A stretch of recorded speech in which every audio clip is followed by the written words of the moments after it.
Well, creeps, it is finally happening. I am finally grave hunting my own hometown of Seattle. And I figured what better way to start this episode off than visiting the grave of the man the city is named for. Creeps, this is the grave of Chief Self of the Suquamish tribe, also known as Seattle. He is obviously who they named Seattle after. Now, interesting fact, we are not currently in Seattle. We are in Suquamish, and we took the ferry over from Seattle to get to Bainbridge to come here. And later on in this episode, we are going to be visiting the grave of his daughter, whose life was definitely tragic. Just to be honest, before we get to all of their stories, go ahead and hit that like button, hit that subscribe button, and on with the show.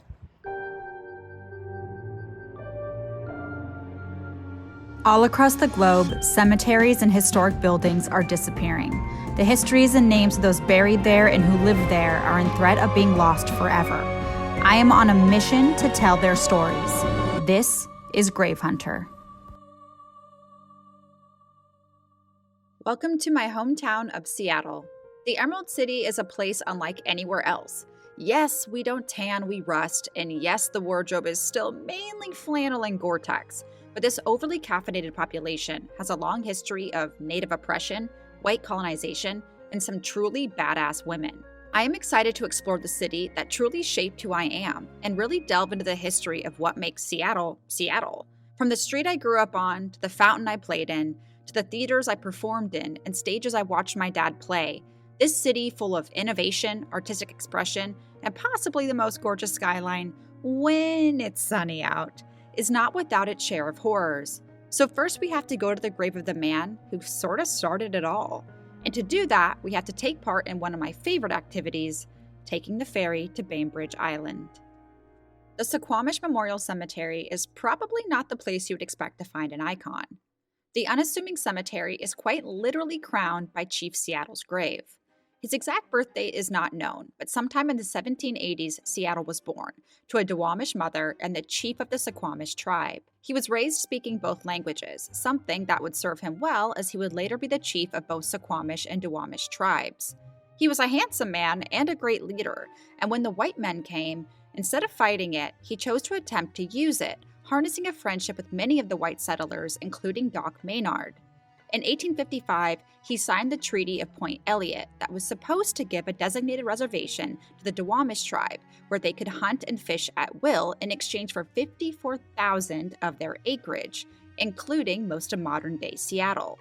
Not surprisingly, when many of the native people were forced from their lands and encouraged to not so lightly convert to Christianity, something Chief Seattle did himself, many of the white settlers decided to make moves against the treaty, sparking what they called the Indian War from 1855 to 1858.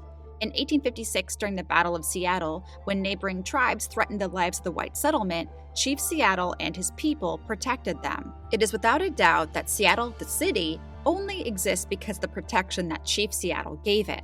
However, that kindness was not repaid. Chief Seattle died in 1866, and sure, they named the city after him, but to this day, a portion of his people, the Duwamish tribe, have still never received their reservation. The argument to this day being the land is too valuable to just give away. Never mind the fact it was promised to them in writing and signed 150 years ago. Today, visitors still come and leave offerings at his grave. Chief Seattle, a man who always did what he thought was right, lays in rest still looking down upon a field of his people. Among him are countless unknowns, many natives who converted and were given Christian burials, and even the very last chief of the Suquamish tribe all rest here. It's a solemn place, I won't lie, but there is victory still to be had.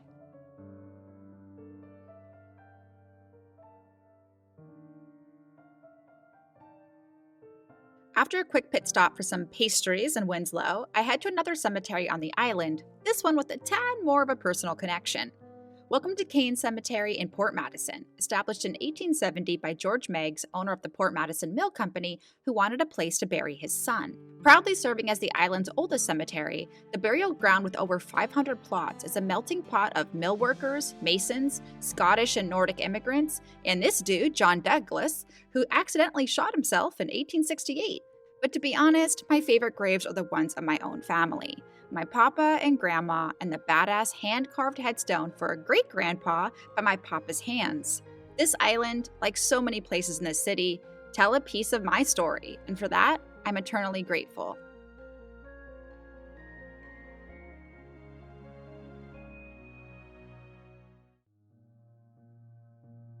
Welcome to Lakeview Cemetery in Seattle proper. Now, this is the closest thing that we have to a pioneer cemetery, meaning that pretty much everybody that founded Seattle is buried here. And that's important because as much as I love my city, it is awful, and I mean awful, at preserving its history. So if you want to learn what really makes Seattle cool and unique, you're going to have to come here and you're going to have to listen to the stories buried 6 feet under.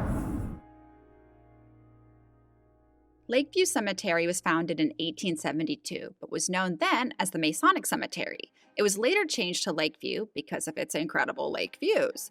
The cemetery has pretty much the who's who of Seattle royalty and a couple people I'm really excited for you to meet. So I have to make a stop at Henry Yesler's grave. To be honest, he's considered to be like the first millionaire of Seattle. He was mayor twice, and he basically pillaged his way to become Seattle's wealthiest millionaire. Let me explain. Everyone say hello to Henry Yesler, who really isn't as bad as I made him seem, but he's still a tad annoying. Originally from Ohio, Henry arrives on the scene here in Seattle in 1852. He promptly builds a steam mill, which makes him a ton of money, and yes, does imply a load of people, including some of the Suquamish tribe. But as we've established, they didn't have a lot of good going for them then anyways. Fun fact, the term Skid Row actually comes from the area near the mill where people would skid greased logs down the long hill. So 10 points to Seattle. 6 years after his arrival, his wifey Sarah would join him. A fun tidbit here is they were both practicing spiritualists and believed in keeping it loose and free in the sex department. So I'm assuming Sarah wasn't mad when she showed up and he'd fathered a child with a Suquamish woman. The Great Seattle Fire of 1889 destroyed all of his buildings, and although he'd rebuild the mill, he was on doing other things, like getting himself elected mayor twice, despite his temper and litigious tendencies making him very unliked. He's considered to be Seattle's first millionaire, but what that story doesn't tell is a list of creditors he owed. But at the end of the day, he did give us our first water system, the Pioneer Building, which is now where the entrance to the underground tunnels is, and the name of one of our busiest streets. So, guess it's not all bad when it comes to Henry Yesler. Then, of course, you have the Denny Party, named for these people, aptly named because the Denny Party, who these are, came out west, settled in Alki in 1851, and essentially founded Seattle. While you're exploring Lakeview, make sure to keep an eye downward because this cemetery has some really spectacular sunken monuments. So here's a fun fact. A lot of the bodies that are actually buried here have been moved upwards of 4 times. So there used to be a Denny Hotel cemetery, there was a Maynard cemetery, there was a Seattle cemetery. A lot of those got moved to what they called the Washelli Cemetery. That closed, became Volunteer Park, and they got moved here to Lakeview. Now for you Seattle natives, you'll know, hey, there's a Washelli Cemetery. Yes, there is, but that's farther north and that's something different. And if you're also wondering, did all the bodies make it all 4 times? So am I. It's impossible to look past how ornate some of these monuments are, especially the ones erected in the honor of a beloved wife, like this impressive piece for Josephine Wilson, who died in 1907, and this beautiful piano monument that was erected by a grieving husband for his wife, Ada. Monuments like this really make it easy to romanticize grief, but let us not forget, every one of these stones represents at least one life lost and innumerable broken hearts. Now, it's impossible to talk about Seattle without talking about the thousands of displaced Native Americans who were essentially forced to sign over their lands. However, there is one woman who refused to leave, and that would be the grave of Princess Angeline. Now, keep in mind, that's her Christian name. And the reason why her name changed and the fact that she is the eldest daughter of Chief Sealth, who the city is named for, is something we need to talk about. Imagine the people your father helped and you'd befriended, insisting you leave your home and move to the reservation they had told your people to move to. And then you said no. That is exactly what the eldest daughter of Chief Seattle did. Kikisamlo refused to leave with the rest of her people, and instead she lived out the entirety of her life in a small cabin on the site of what is now known as the Pike Place Market, and made her living doing laundry for the white settlers and making traditional baskets and jewelry to sell. She became an icon in the city. her small frame hooded in her signature shawl, always constant even as the years ate at her body and movement and work became harder. She became a Catholic, like so many did, and was named Angeline by Doc Maynard's wife. The title of princess was born out of some part reverence for her genealogy and also for her defiance. When she finally died at the age of 85, the people of Seattle mourned her, for she had become a symbol of grace and strength against oppression. She was given a proper Catholic burial and was laid to rest in a coffin in the shape of a canoe. Today, just like her father, people come to her grave to leave offerings of thanks.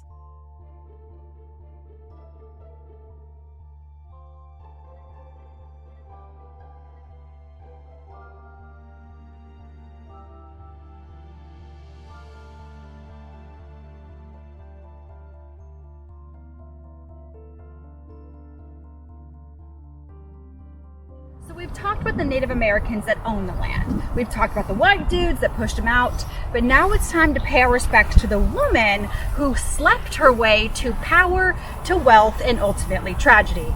Creeps, we are on the hunt for one of my favorite women in history, Dorothea Oben, otherwise known as Madame Lou Graham.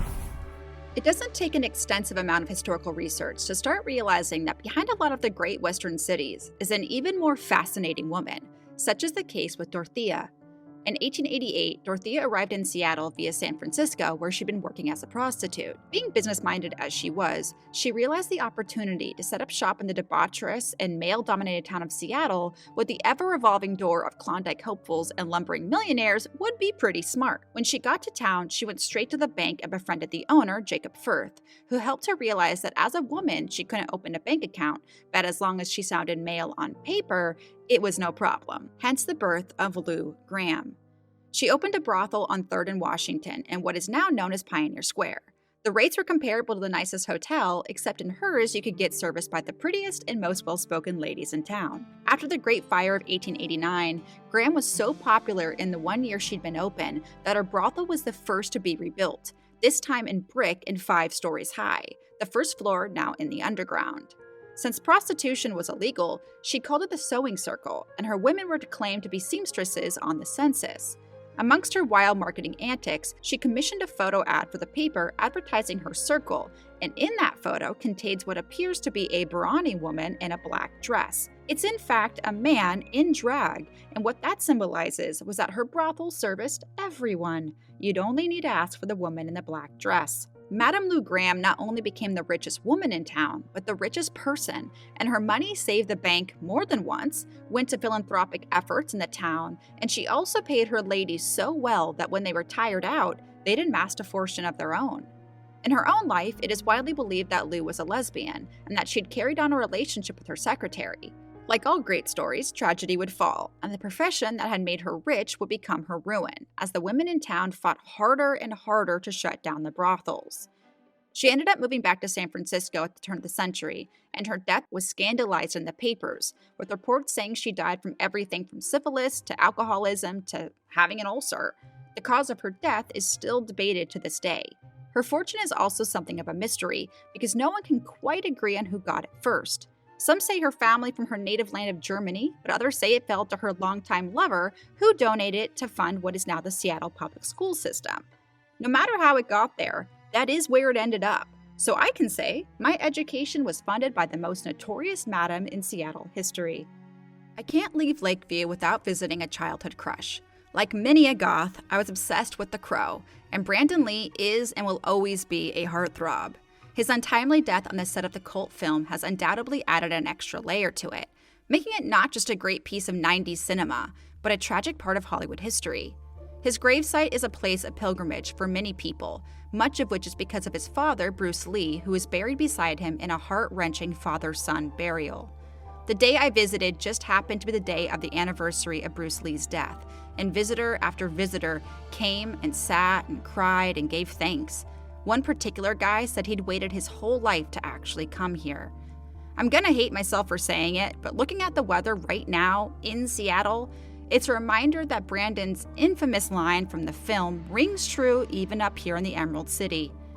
It can't rain all the time. Now it's time to break up some of the grave hunting to visit a couple of Seattle's most strange and haunted locations. Did you know that the price of onions is why the Pike Place Market was founded?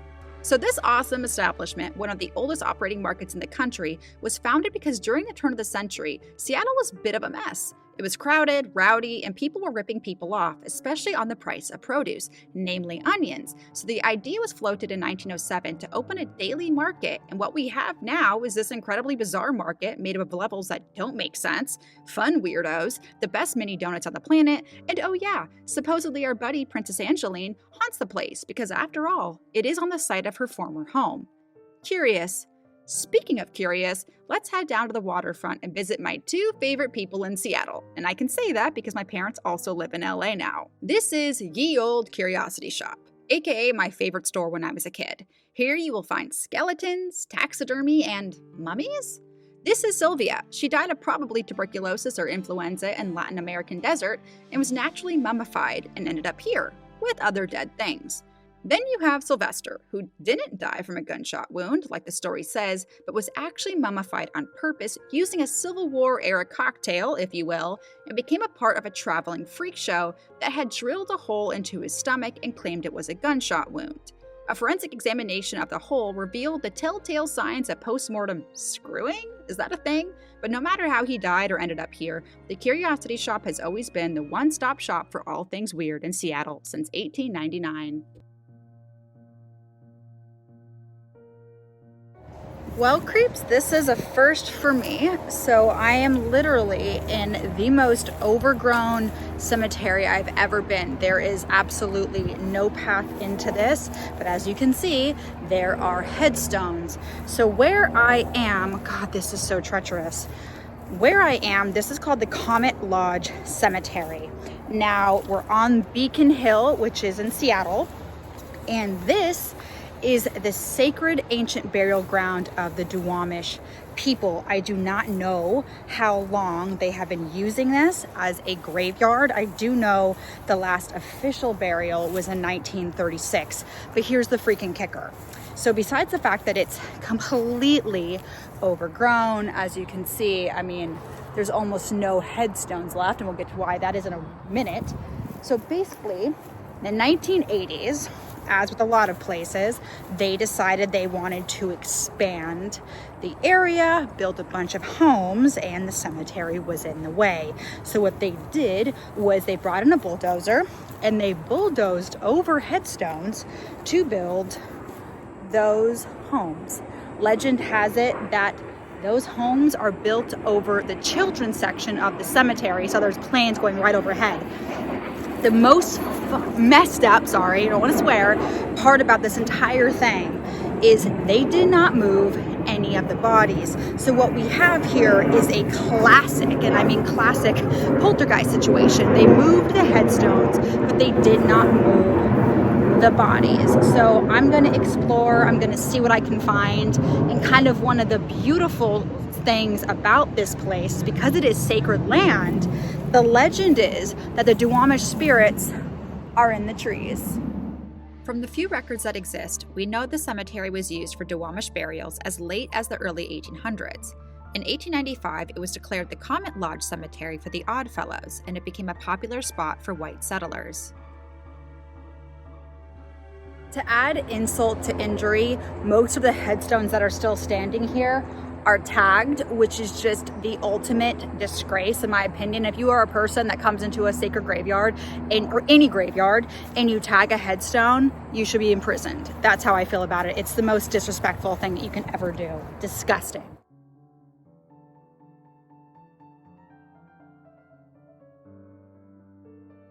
So right behind me in this pile here, when you get close to it, you realize that it's just a ton of piled headstones. This is where they dumped a bunch of the headstones that they had bulldozed, I believe, from over in that area, and they're just completely overgrown all in this area. It's absolutely, it's just so tragic, it's so upsetting, it's so sad.